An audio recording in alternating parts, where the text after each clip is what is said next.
بسم اللہ الرحمن الرحیم الحمد للہ رب العالمین والصلاة والسلام علی سید الانبیاء والمرسلین سیدنا و مولانا محمد النبی الامی الامین وعلی آلہ و اصحابہ اجمعین اما بعد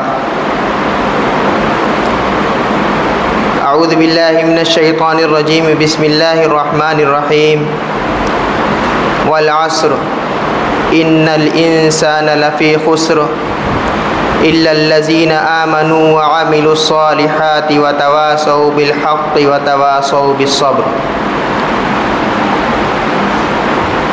وعن ابن عباس رضی اللہ تعالی عنہ قال